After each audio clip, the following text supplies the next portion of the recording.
There are moments in life that cut so deep, they change you on a molecular level. You walk around as the same person everyone thinks they know, but inside, everything has been recalibrated. I used to think that family was the one place where you could be vulnerable, where your flaws were accepted, not weaponized against you. I was wrong. So very wrong. Don't forget to subscribe to the channel and comment where you're watching from. My name is Catherine Fortin. I'm 57 years old, divorced for 12 years, and mother to twins, Elijah and Sienna, now 32. I've spent most of my adult life being just mom to them. At least that's how they've seen me since they graduated college and moved into their sleek downtown apartments with their equally ambitious partners. My ex-husband, Louis, left when the kids were 20, trading me in for his 28-year-old executive assistant, a cliché I never thought I'd live. He paid the divorce settlement without complaint. Guilt does that to a person. And I was left with our suburban home, a decent investment portfolio, and the crushing silence that follows when your life's purpose seems to evaporate before your eyes. For 5 years after the divorce, I sleepwalked through life. I volunteered at the local animal shelter, joined a book club I didn't care about, and visited my children whenever they could squeeze me into their busy schedules. They were building their careers at prestigious firms in Boston, climbing corporate ladders with the determination I once had before motherhood redirected my ambitions. But something happened on my 55th birthday. I woke up and looked at myself in the bathroom mirror, really looked, and I didn't recognize the woman staring back at me. Her eyes lacked the spark that once defined Catherine Fortin, the computer science major who graduated top of her class at MIT before falling in love with Louis, and eventually prioritizing his career and their family over her own aspirations. That day, I made a decision. I reached out to an old college friend, Ivy Miller, who had gone on to build a successful tech company and recently sold it for a 9-figure sum. We met for coffee, and for the first time in decades, I talked about code, about innovation, about the technological revolution that had happened while I was busy packing lunches and attending parent-teacher conferences. You know, Ivy said, stirring her latte thoughtfully, I'm starting something new, AI solutions for healthcare. We're still in the early stages, looking for talent and investors. Your background would be invaluable, Kath. I laughed, a reflexive response to the absurdity of it. Ivy, I haven't touched a line of code in over 30 years. So? The fundamentals don't change, the languages evolve, but the logic, the problem-solving, that's still the same. And frankly, we need more mature perspectives in tech. These 20-somethings think they're reinventing the wheel, but half the time they're just repackaging ideas we had back in the 80s. She slid a business card across the table. Think about it. We're having a strategy session next Friday. Come by, just to observe. No pressure. I took the card, not realizing that this small rectangle of heavyweight cardstock would become the cornerstone of my resurrection. The next week, I drove into Boston for Ivy's strategy session.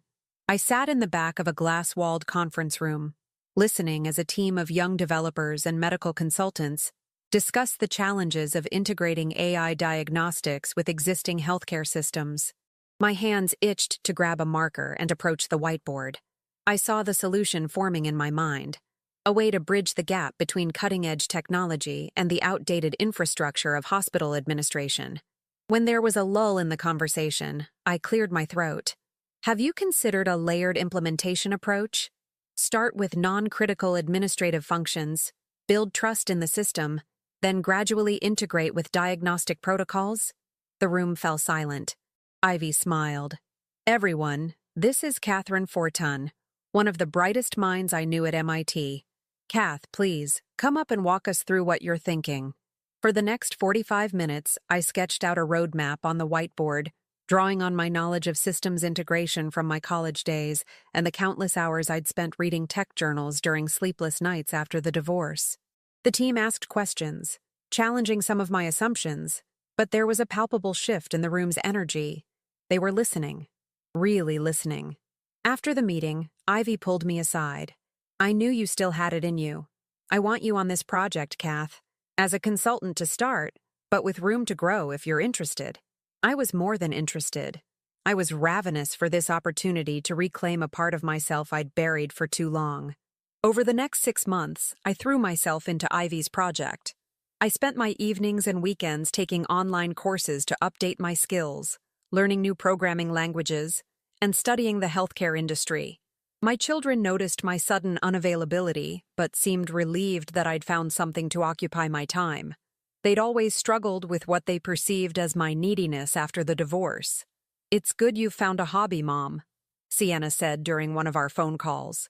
Her voice held that patronizing tone she'd developed, the one that made me feel like she was humoring a child. "It's not a hobby, Sienna. I'm consulting on an AI healthcare project." "Oh?" There was amusement in her voice now. "Like answering surveys or something?" "No, I'm helping design the system architecture and integration protocols." A pause, then a laugh. "Right. Well, good for you." I let it go. Let her think what she wanted. I was too busy rediscovering my capabilities to care about her skepticism. By month 8, I had transitioned from consultant to full-time team member. By month 10, Ivy had appointed me as Director of Implementation Strategy, recognizing my unique ability to translate between the technical team and the healthcare providers who would be using our system. MediMinds, as we called our startup, secured its first round of major funding. We celebrated at Ivy's home, a stunning penthouse overlooking the Charles River.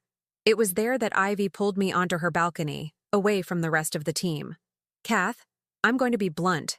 I need a co-CEO. I nearly spilled my champagne." "What?" "The investors love the tech, but they want someone with more business acumen at the helm alongside me. I've been focusing on the product, but we need someone who can navigate the regulatory landscape, manage client relationships, and build our corporate structure. And you think that's me? Ivy? I've been out of the workforce for decades. But you've never stopped being strategic, methodical, and unflappable. I've watched you these past months. You approach problems with a clarity that most people, including me, lack. And the team respects you. They listen when you speak." I stared out at the Boston skyline, the city lights reflecting off the river's surface. "I don't know, Ivy. Just think about it. We're having dinner with some potential investors next week. Come along, see how you feel in that environment." And that's how I found myself at La Voile on Newberry Street the following Friday, seated at a table with Ivy, 2 venture capitalists, and my children. The inclusion of Elijah and Sienna had been my suggestion. They both worked in tech-adjacent fields, Elijah in financial technology and Sienna in digital marketing. I thought they'd be impressed to see what I'd been working on, to finally understand that their mother was more than just the woman who remembered their birthdays and sent care packages during finals week. I was wrong. The restaurant hummed with quiet conversation and the clink of expensive silverware against fine china. Ivy had ordered a bottle of Chateauneuf du Pape, and I watched as Sienna swirled it in her glass with the affected expertise of someone who'd taken exactly one wine appreciation course. "So, Mom," Elijah said, his smile not quite reaching his eyes, "Ivy tells us you've been helping out with her new company." "Catherine has been instrumental," Ivy replied before I could speak. "In fact, she's the reason we're confident enough to seek this next round of funding." The venture capitalists, Paul Harrington and Lisa Davis from Meridian Partners, nodded appreciatively. "Catherine's implementation strategy is what convinced us to take this meeting," Lisa said. "The healthcare industry is notoriously resistant to technological overhauls, but your phased approach is elegant." I felt a warm glow of pride, expecting my children to finally see me in a new light. Instead, Elijah chuckled and placed his hand on my arm in a gesture that managed to be both affectionate and dismissive.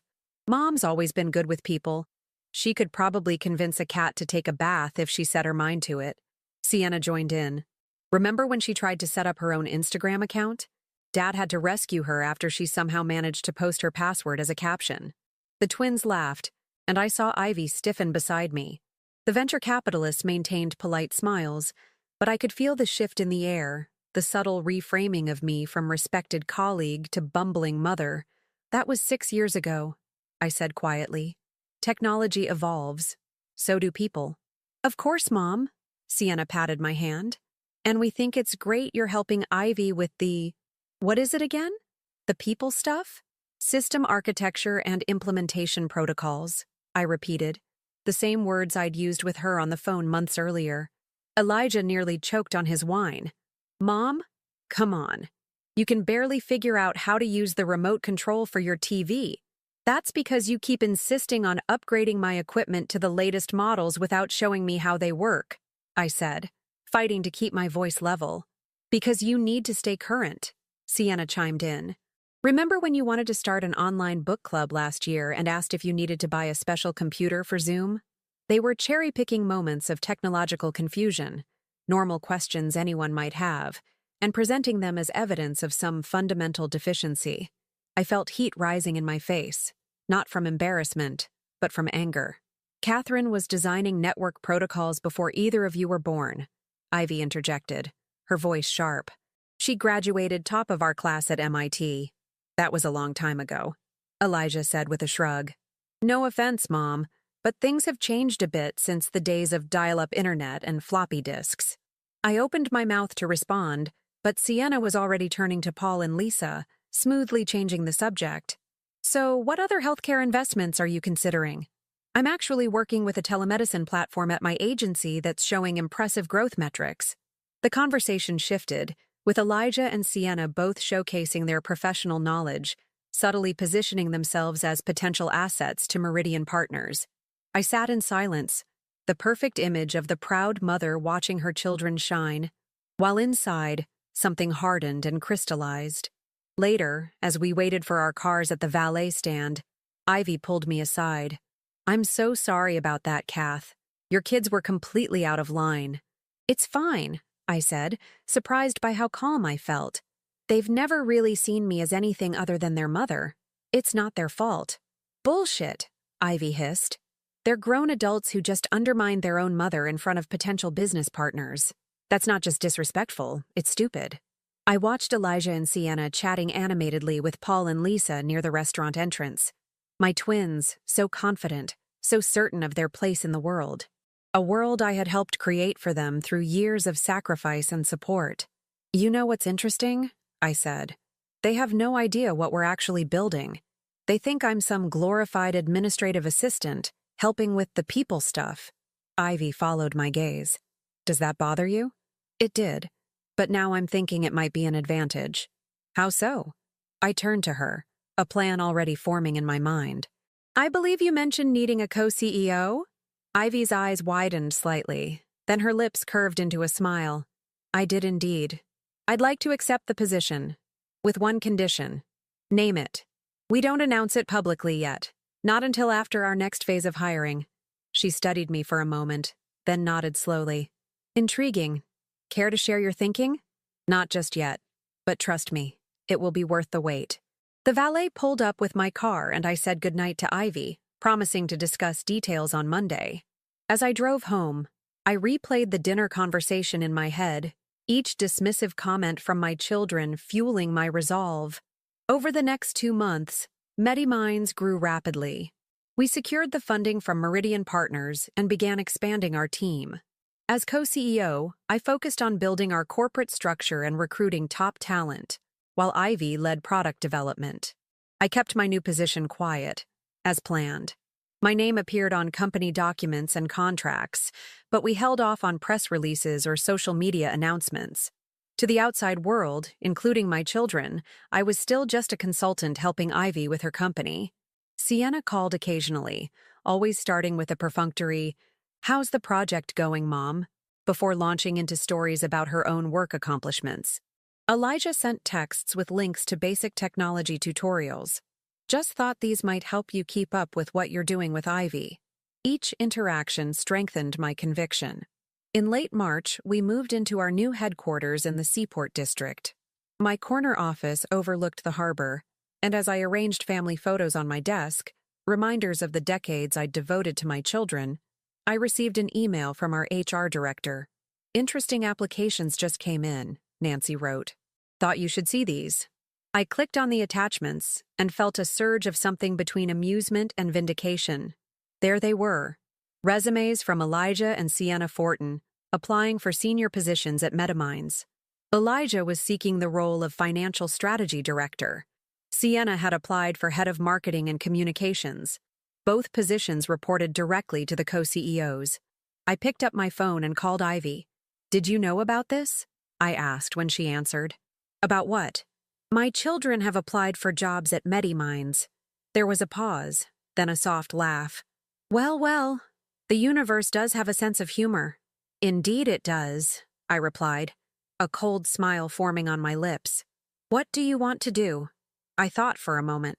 "Invite them in for interviews. But don't mention my role. Let's see how they present themselves when they think they're just interviewing at their mother's friend's company." "Are you sure, Kath? This could get complicated." "I'm sure." My voice was firm, resolute. It's time my children learned exactly who their mother is. As I hung up, I swiveled my chair to face the Boston skyline. The sun glinted off the glass facades of surrounding buildings, casting patterns of light and shadow across my office. For 30 years, I had lived in the shadows of my children's perception of me. Now it was time to step into the light. And if they couldn't handle the glare, well, that would be their problem, not mine. I scheduled the interviews myself, placing them back-to-back on the following Tuesday. Sienna at 10 a.m., Elijah at 1 p.m. I wanted a full morning to prepare for the first encounter and time between them to recalibrate. Ivy offered to sit in, but I declined. This was my moment, my reckoning. "Are you nervous?" Nancy asked as she delivered the interview folders to my office on Tuesday morning. "No," I replied, and it was true. The woman who might have trembled at the thought of confrontation, the accommodating mother who smoothed over conflicts and swallowed her pride, she no longer existed. In her place stood someone harder, someone who had reached her limit. Sienna's resume sat on my desk. I flipped through it, noting how she'd inflated her accomplishments at the digital marketing agency where she'd worked for the past 5 years. Led campaign that increased client conversion by 200%.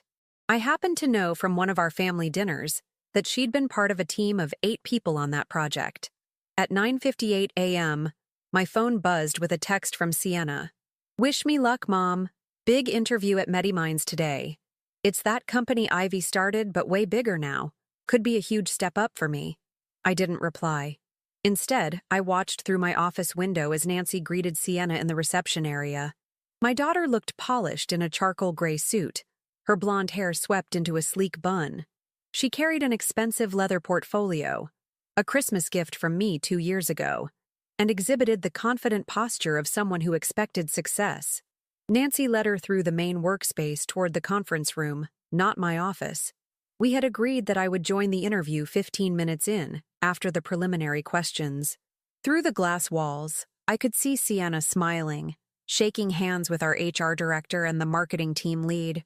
She took a seat facing away from the corridor where I would enter. At precisely 10:15, I gathered my tablet and Sienna's file and walked to the conference room.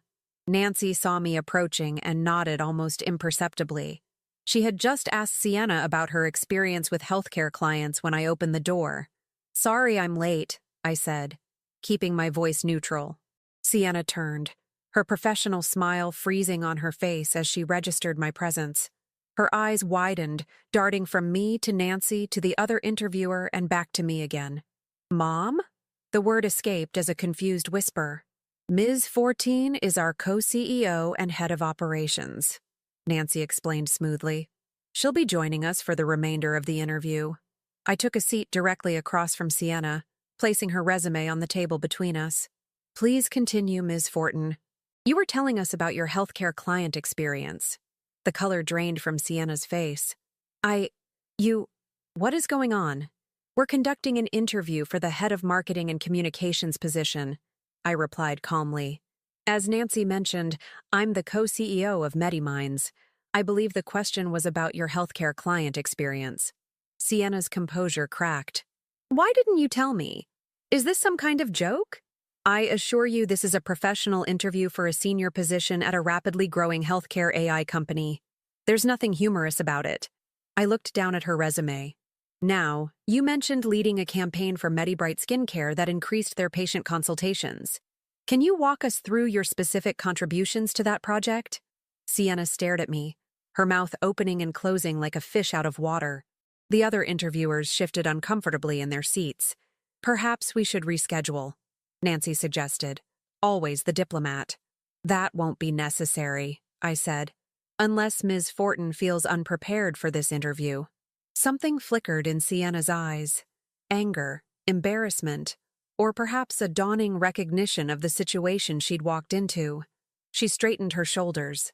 No, I'm prepared.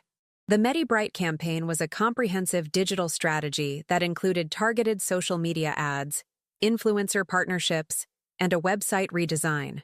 My role was coordinating the influencer relationships and overseeing content creation. And did you personally lead this initiative? I asked.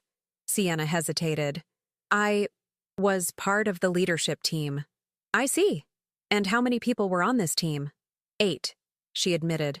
I nodded, making a note on my tablet. Moving on. Your resume states you have experience with AI marketing tools. Could you elaborate on which platforms you've worked with and what results you achieved? For the next 30 minutes, I systematically dismantled every exaggeration on Sienna's resume. Not cruelly, not with raised voice or pointed accusations, but with precise questions that revealed the truth behind her claims.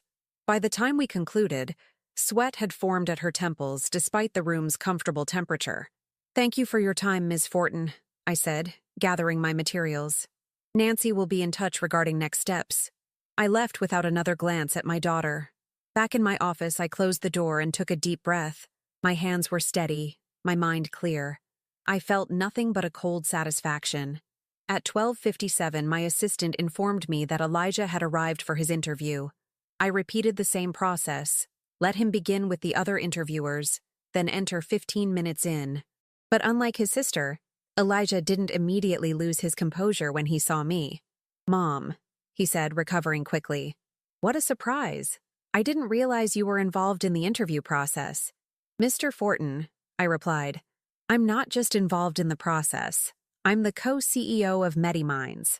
A range of emotions crossed his face. Surprise, confusion, then calculation. My son had always been adaptable, quick to reassess and adjust his approach. I could almost see the gears turning behind his eyes. Wow, Mom. That's incredible. Why didn't you tell Sienna and me? It wasn't relevant to our family discussions, I said. Now, regarding your application for Financial Strategy Director, I have some questions about your experience with healthcare financial regulations. Elijah's interview proceeded differently from Sienna's. Where she had been caught off guard and defensive, he was smooth and strategic. He acknowledged his surprise, but tried to spin it as an advantage. Actually, this is perfect, he said at one point. Who better to understand the vision of MediMinds than someone with a direct line to the co-CEO? I've grown up hearing about your technical abilities, Mom. I've always known you were brilliant. The blatant lie should have angered me, but instead it merely confirmed what I already knew. My son would say anything to advance his position. He hadn't respected me last month at dinner, but now that I held power over his career prospects, he was suddenly my biggest advocate. Interesting perspective, I said, though I recall a different assessment of my technical abilities during our dinner at La Voile. Something about TV remotes and special Zoom computers? Elijah's smile faltered. That was just family teasing, Mom. You know how Sienna and I joke around.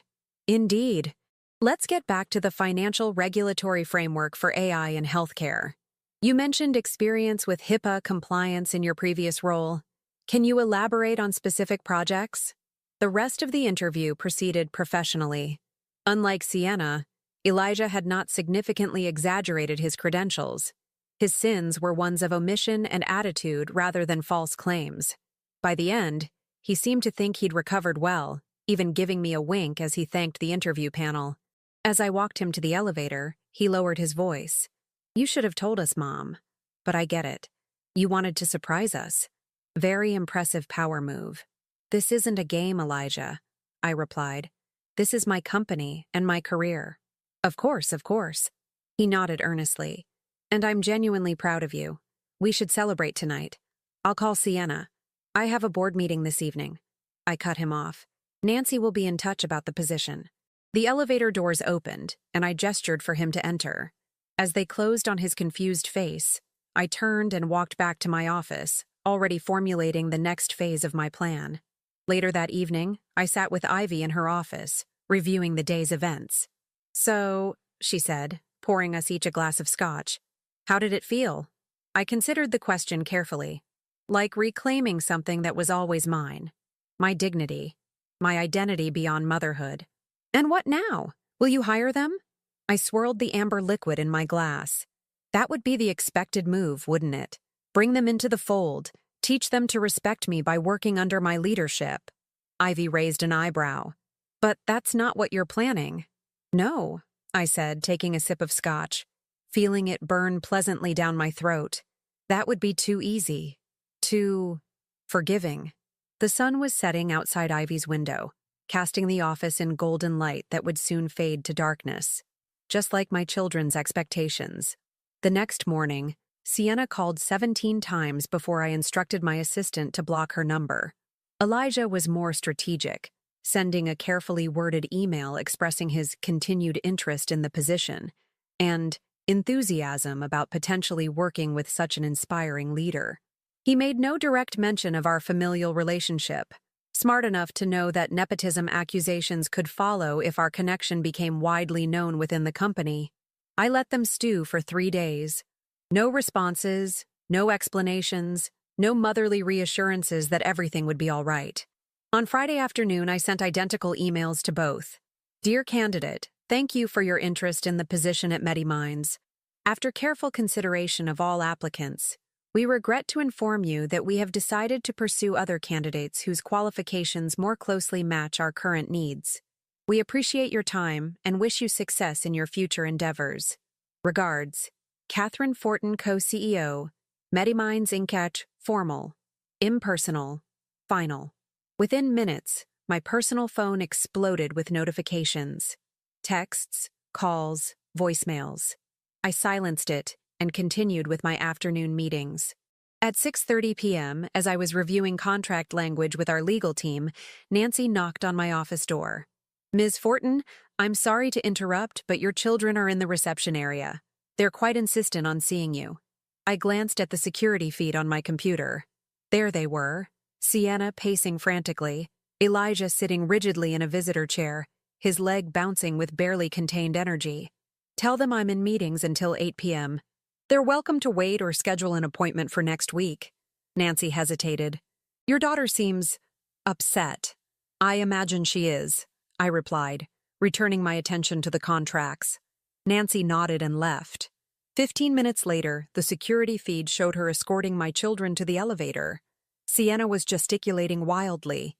Elijah had his arm around her shoulders, his face a mask of controlled anger. That night I drove home to find them both waiting on my porch. Sienna's eyes were red and puffy.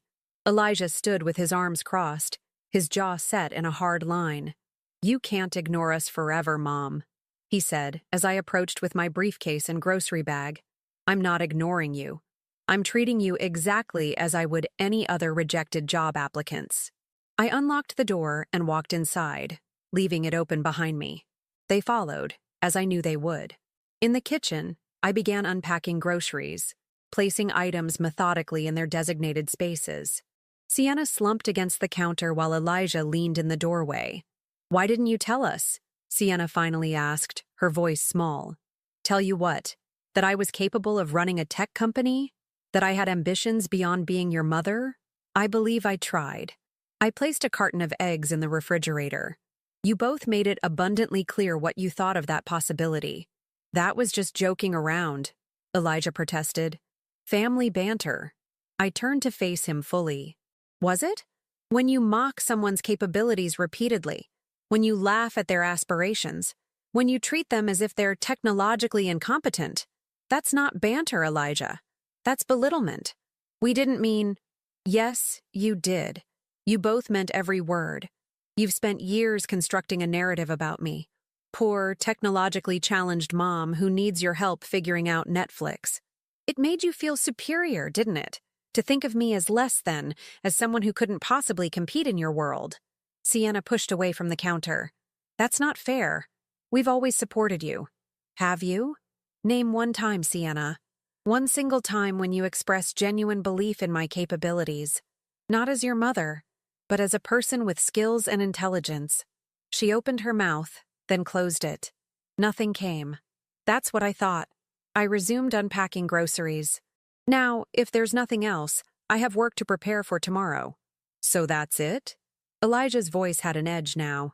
You embarrass us in professional interviews, reject our applications without even considering them, and now you're just dismissing us? I conducted your interviews exactly as I would any candidates who had shown disdain for our company leadership, and I evaluated your qualifications precisely according to our standards. I shelved a can of soup. Sienna exaggerated her accomplishments, claiming leadership roles in team projects. You, Elijah, were more honest about your experience, but displayed concerning character traits during the interview process. Character traits? He sputtered. Yes. When you realized I was in a position of power, you immediately tried to capitalize on our relationship and pretended you'd always respected my abilities. That kind of insincerity doesn't align with our company values. Sienna's tears had dried, replaced by a growing indignation. This is insane. You're punishing us for one stupid dinner conversation. No, Sienna. I'm holding you accountable for years of dismissive behavior. The dinner was merely the crystallizing moment when I finally saw clearly how little respect you had for me. So what now? Elijah demanded. You've made your point. We were wrong. We should have taken you more seriously. Is that what you want to hear? I regarded him coldly. What I want is irrelevant. This isn't about wanting. It's about consequences. A heavy silence fell over the kitchen. Outside, the spring rain began to patter against the windows, a gentle counterpoint to the tension in the room. You've changed, Sienna finally said. I've evolved, I corrected. There's a difference. Elijah pushed away from the doorframe. Come on, Sienna. We're not getting anywhere tonight. Let's go. But Sienna remained rooted to the spot. Did you ever intend to consider us for those positions? Or was this whole thing just a setup to humiliate us? I met her gaze steadily. The positions were real. The interviews were real. Your applications were assessed on their merits. But you knew we'd apply. I suspected you might, given your career trajectories and the company's growing reputation. Boston's tech scene is small. And you didn't think to warn us? To say, hey, by the way, I'm the CEO of that company you're applying to? Why would I? You never asked what my role was. You assumed I was helping with the people stuff, remember? You never once inquired about the details of my work, my responsibilities, my accomplishments. She flinched, recognizing her own words thrown back at her. Elijah strode forward, placing a hand on her arm. We should go. This isn't productive. He turned to me. We'll talk when you're ready to be reasonable, Mom. I almost laughed at the absurdity of it. Even now, he was framing me as the irrational one, the emotional mother who needed to calm down. Don't expect a call, I said. After they left, I poured myself a glass of wine and sat at my kitchen table, scrolling through work emails on my tablet. I felt neither triumph nor remorse, just a quiet certainty that I had done what was necessary. The following Monday, I called Ivy from my car during my morning commute. We need to accelerate the press release about my appointment, I said without preamble. Good morning to you too, she replied, amusement in her voice. May I ask what prompted this sudden urgency? It's time. The market should know who's leading MediMinds. And this has nothing to do with your children? On the contrary, it has everything to do with them. Ivy chuckled. Remind me never to cross you, Kath.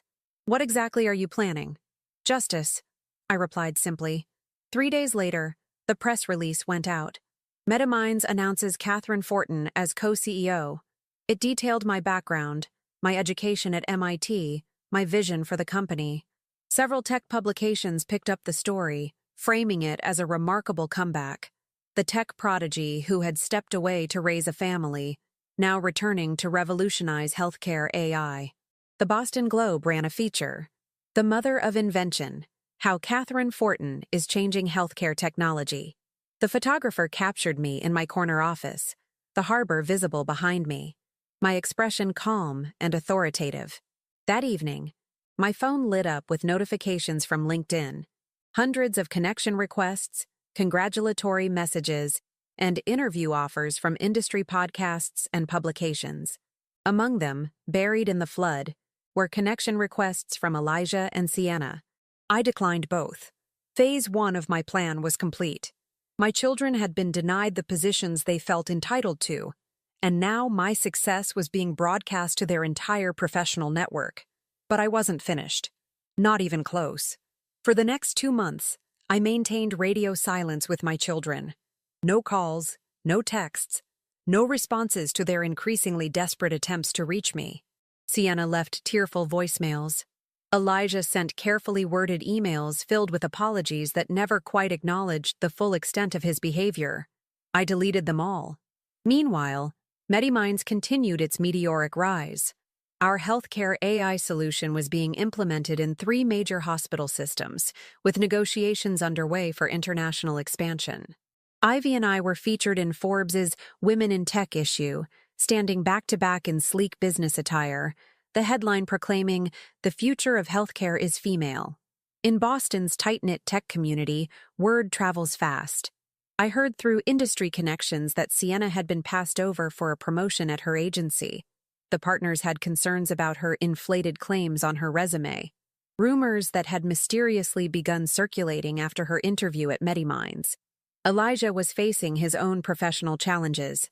A potential investor in his fintech startup had pulled out at the last minute, citing character concerns about the founding team. I took no direct action to sabotage their careers. I didn't need to. The truth has a way of creating its own ripples. All I had done was decline to protect them from the consequences of their own actions. In late June, Louis called. My ex-husband and I spoke perhaps twice a year. Cordial but distant conversations about tax documents or family health updates.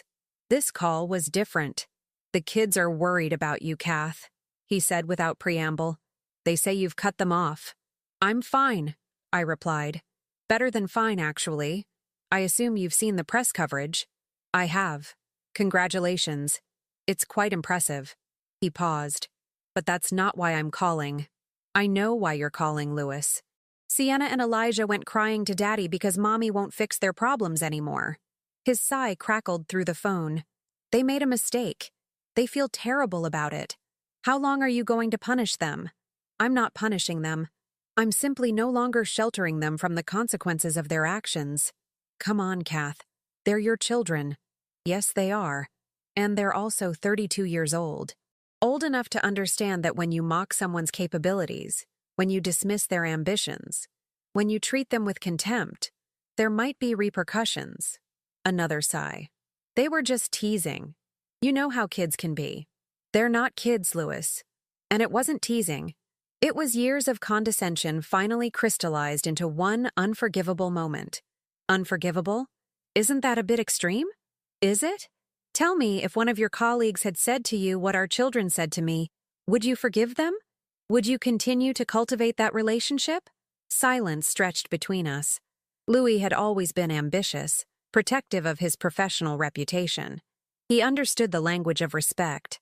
"I see your point," he finally conceded. "But they're family. Family should be held to a higher standard, not a lower one." My voice remained steady, controlled. "Now, if there's nothing else, I have a board meeting to prepare for."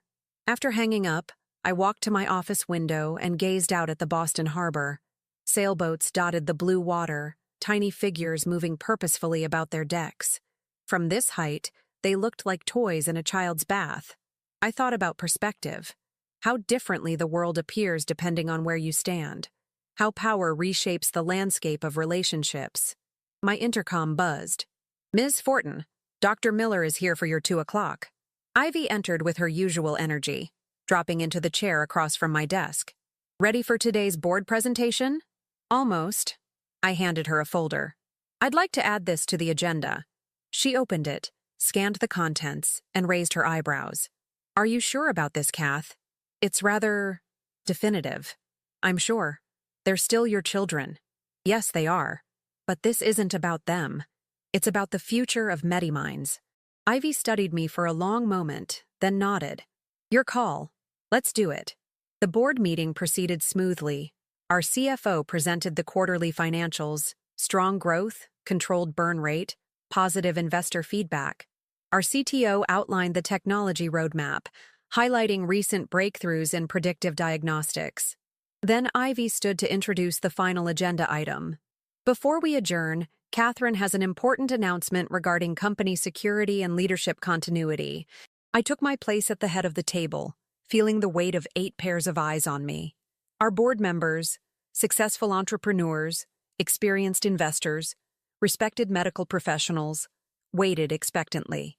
As MediMinds transitions from startup to established healthcare technology provider, we need to protect our intellectual property and leadership structure, I began. To that end, I'm proposing the implementation of a succession and security protocol that includes golden parachute provisions for both co-CEOs, along with an unprecedented anti-nepotism clause. Murmurs circulated around the table as I distributed copies of the proposal. The key provision, I continued, is that neither Ivy Miller nor Catherine Fortin may ever hire, promote, or otherwise professionally advantage any direct family member, including but not limited to children, siblings, spouses, or parents, within MediMinds or any of its subsidiaries or partner organizations. Any violation results in immediate termination and activation of significant financial penalties. The room fell silent as the board members reviewed the document. This seems unusual, our lead investor finally said. Most founders want to create family legacies, not prevent them. MediMind's legacy will be defined by innovation and merit, not bloodlines, I replied. I'm asking the board to approve this provision and make it irrevocable, not subject to amendment by future boards or leadership teams. May I ask what prompted this? Asked Dr. Harriet Roy, our medical advisory board representative. I met her gaze steadily. Let's just say I've witnessed firsthand how family entanglements can compromise professional judgment. MediMinds deserves better protection. After thoughtful discussion, the board voted unanimously to approve the provision. As we adjourned, several members approached to commend my foresight. They believed I was demonstrating extraordinary commitment to the company's future integrity. They weren't entirely wrong. That evening, I sent identical emails to Elijah and Sienna. I'm reaching out to inform you of a recent board decision at MediMinds. The company has implemented a comprehensive anti-nepotism policy that permanently prevents me from hiring, promoting, or professionally advantaging any family members, including my children. This irrevocable provision means that regardless of any future reconciliation or changes in our personal relationship, I will never be in a position to offer you employment or professional advancement through MediMinds or any of its affiliated organizations. I wanted you to have this information so you can plan your professional futures accordingly. Catherine Fortin, co-CEO, MediMinds Inc. Their responses came quickly. Sienna's emotional, Elijah's calculated. Both asked to meet in person. After 2 days of consideration, I agreed, selecting a neutral location. The Harvard Business School Campus Cafe, a place filled with ambitious young people building their futures. They were already waiting when I arrived, sitting stiffly at a corner table. I ordered a coffee and joined them, placing my phone face up on the table, timer running. You have 15 minutes, I said. I have another meeting across town. Mom, Sienna began, her eyes glistening. This has gone far enough. We're sorry, truly sorry. What else can we say? Nothing, I replied. This isn't about apologies. It's about consequences. Elijah leaned forward. The anti-nepotism policy, that was aimed directly at us, wasn't it? You actually went to your board and permanently burned a bridge just to make sure we could never work for you. The policy protects MediMinds from potential conflicts of interest. It's sound corporate governance. Bullshit, he snapped, then caught himself. I mean, come on, Mom. This is extreme. Even for you. Is it? I think it's perfectly proportional. You both made it abundantly clear what you think of my professional capabilities. Why would I ever want such dismissive, condescending individuals on my team, family, or not? Sienna wiped at her eyes. We made a mistake. One stupid mistake at dinner. And you've spent months systematically punishing us for it. No, Sienna. You revealed your true perception of me. A perception built over years of subtle dismissals and patronizing help. The dinner was merely the moment when the mask slipped completely. I took a sip of my coffee, checked the timer on my phone. 7 minutes remaining. What do you want from us? Elijah asked, frustration evident in his voice. Nothing, I replied simply. That's the point. I no longer want or need anything from either of you. Sienna's composure broke entirely. You're our mother, she sobbed. You can't just stop loving us. For the first time, I felt a flicker of something.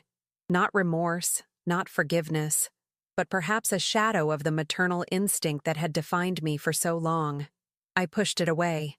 I didn't stop loving you, I said quietly. I stopped letting you define me. There's a difference. I stood, gathering my purse. My time is up. I have a company to run. As I walked away, I heard Elijah call after me. This isn't over, Mom. But he was wrong. It was over. The mother who had tolerated their condescension, who had shrunk herself to fit their perception, who had prioritized their comfort over her own dignity, she was gone. In her place stood Catherine Fortin, MIT graduate, tech innovator, and co-CEO of the fastest-growing healthcare AI company in New England. A woman who had finally learned that the most important relationship to nurture was the one with herself.